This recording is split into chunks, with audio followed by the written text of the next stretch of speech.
السلام علیکم ورحمۃ اللہ وبرکاتہ۔ اعوذ باللہ من الشیطان الرجیم، بسم اللہ الرحمن الرحیم۔ الحمد للہ الذی ہدانا لہذا وما كنا لنہتدی لولا ان ہدانا اللہ، صدق اللہ العظیم۔ الحمدللہ آج شارٹ قرآنک تجوید کورس لیسن نمبر 2 کے ساتھ آج ہم دوبارہ مخارج اور مواقع اور ان سے متعلق کچھ تفصیلات پڑھیں گے۔ اگر ابھی تک آپ نے ہمارے چینل کو سبسکرائب نہیں کیا تو پلیز سبسکرائب کر لیں۔ تو چلیے آئیے شروع کرتے ہیں۔ قرآنک تجوید کے اندر مخارج اور مواقع بہت اہم کردار ادا کرتے ہیں، جن کی مدد سے ہم حروف کو بہترین اور اچھی انداز سے ادا کر سکتے ہیں۔ عربی زبان میں کل 29 حروف ہیں اور جن کے 17 مخارج ہیں۔ کچھ لوگوں کے درمیان اس چیز کا اختلاف ہے کہ 28 ہیں یا 29 ہیں۔ کچھ کہتے ہیں 28 ہیں، جو 28 کہتے ہیں وہ الف اور حمزہ کو ایک شمار کرتے ہیں، اور جو 29 کہتے ہیں وہ الف اور حمزہ کو الگ الگ شمار کرتے ہیں۔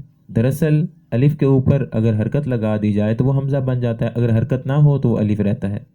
بس اس چیز کا اختلاف ہے، جس کی وجہ سے 28 اور 29 حروف کے درمیان فرق کیا جاتا ہے کہ 28 ہیں یا 29 ہیں۔ اس کے بعد مخارج کے 5 مواقع ہیں جو کہ مندرجہ ذیل ہیں۔ حلق کہتے ہیں گلے کو۔ یہ گلے کا وہ حصہ جو منہ کے آخر سے لے کر اور گلے کے آخری حصہ یعنی سینے کے قریب جو گلے کا حصہ ہے وہاں تک شمار کیا جاتا ہے، یعنی گلا منہ کے آخری حصے سے لے کر سینے کے ابتدائی حصے تک حصہ یہ تمام گلے میں شمار کیا جائے گا، جو کہ مواقعوں میں سے ہوگا۔ اس کے بعد لسان زبان کو کہا جاتا ہے۔ اس کے بعد شفتان دونوں ہونٹوں کو کہا جاتا ہے۔ عربی زبان میں شفا ایک ہونٹ کو کہتے ہیں، اور جب دو ہوں تو اس کو شفتان کہا جاتا ہے، تو اس لیے دو ہونٹوں کو شفتان کہتے ہیں۔ یہ دونوں ہونٹ ان کے مواقع میں شمار کیے جائیں گے۔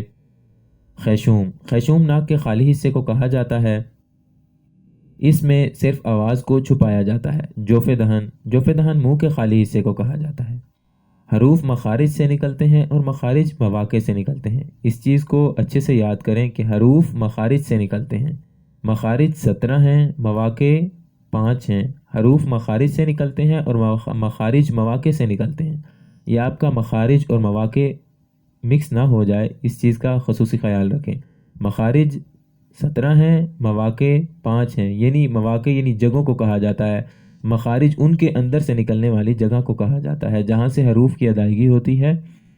مین مواقع کے اندر سے جہاں مختصر سی جگہ سے حروف کی ادائیگی ہوگی وہ مخارج میں شمار کیے جائیں گے، اور مواقع کل 5 ہیں جو کہ میں نے ابھی آپ کو پڑھ کر سنائے: حلق، لسان، شفتان، خیشوم، جوف دہن۔ اس کے بعد حلق کو 3 حصوں میں ڈیوائیڈ کیا جاتا ہے۔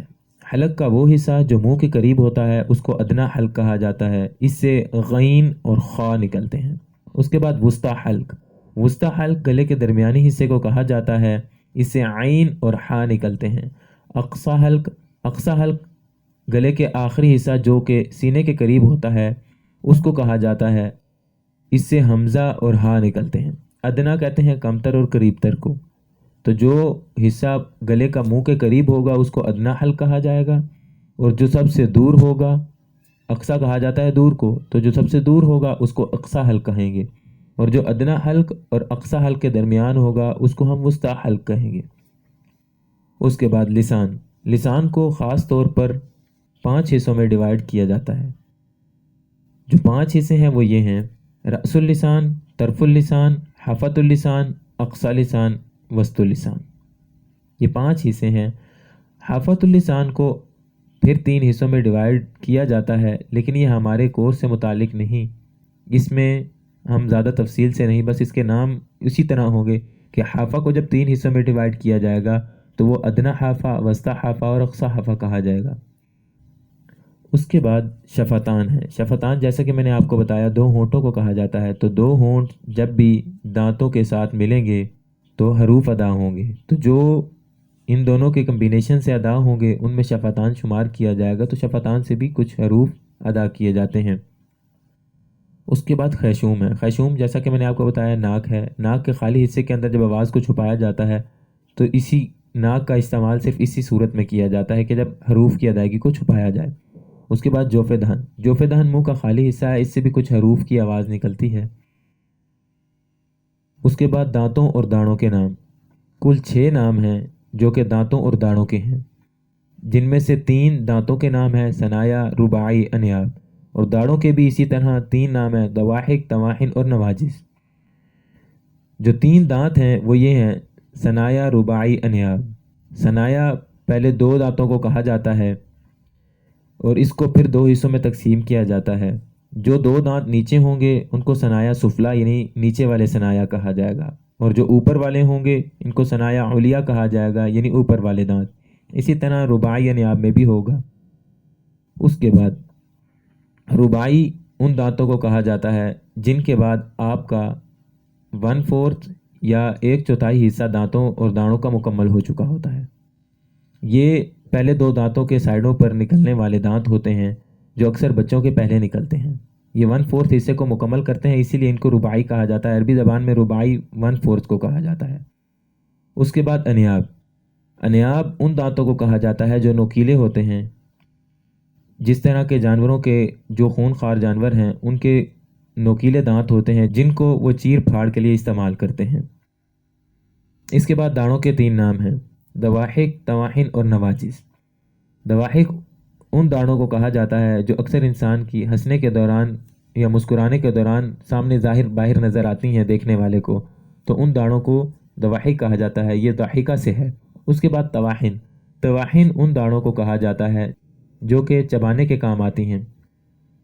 تواحن کا مطلب ہے گرینڈر یا چکی، یعنی وہ داڑیں جو کہ ہم چبانے کے لیے استعمال کرتے ہیں، چکی کے طور پر استعمال کرتے ہیں۔ جب ہم خوراک کھاتے ہیں تو اس کو چبانے کے لیے استعمال کرتے ہیں تو ان کو تواحن کہا جاتا ہے۔